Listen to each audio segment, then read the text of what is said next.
So I've always been one of these super engaged type A, quote unquote, personalities. I've always had it very easy to kind of focus in on something really specific and kind of just find joy in that obsession.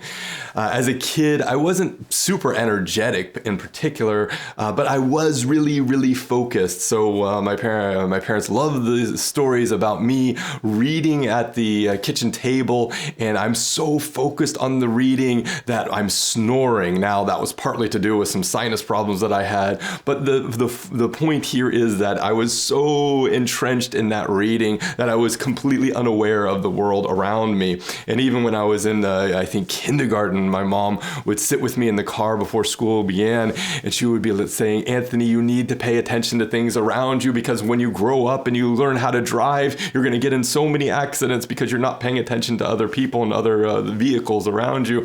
And of course, she was right. When I turned 16 and I started driving, I got in many, many, many accidents. But that's a story for another time. Part of this kind of personality, part of the way I think and the way I work psychologically, it meant that I usually am a morning person. So when I get up in the morning, I am just engaged, ready to go. Now, today, recently, I need a couple of cups of coffee in order to make that happen. But throughout my teenage years and throughout my 20s and 30s, I really woke up early and was ready to go, ready to tackle the day.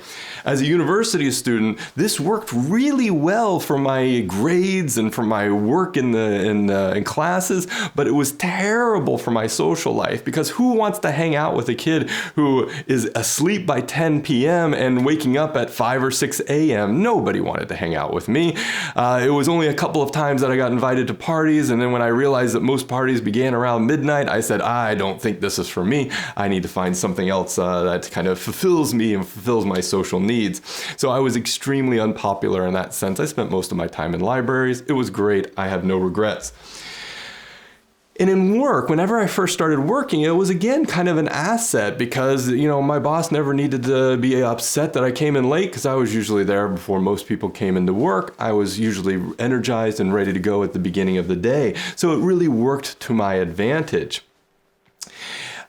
Now, I have a different perspective on this issue, because I recognize that my experience is not necessarily universally shared. There are people that I work with who are early birds, and they get up with me and they're on the ball from the minute one. But then there are people who that's not their mode of working. Their best time is in the evening, or even really early in the morning, kind of the time that I wake up.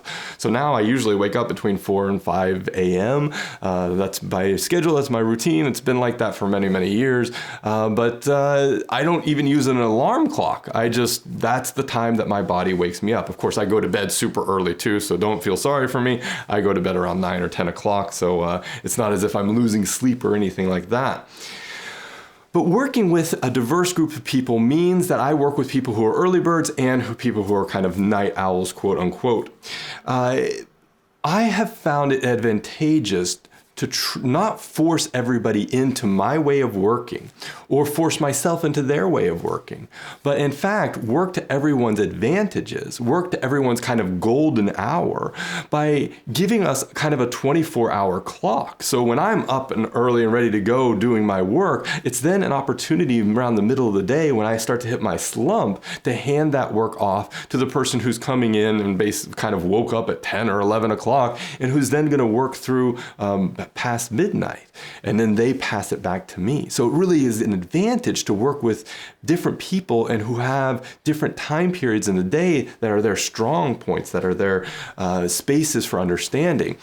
But the challenge that I have found is that people are so self-critical and judgmental, not only of themselves, but of others, if they don't have that early morning get up and get ready and go.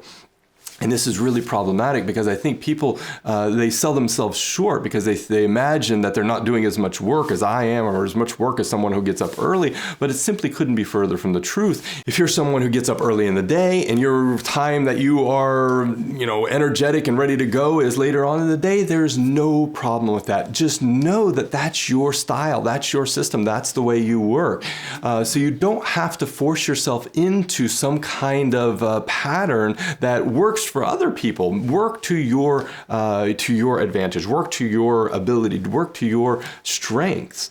And own that space. Understand where you are whenever you work the best so that you can communicate that to others and you can find ways of working effectively together. So that's the main takeaway here. Know what works for you.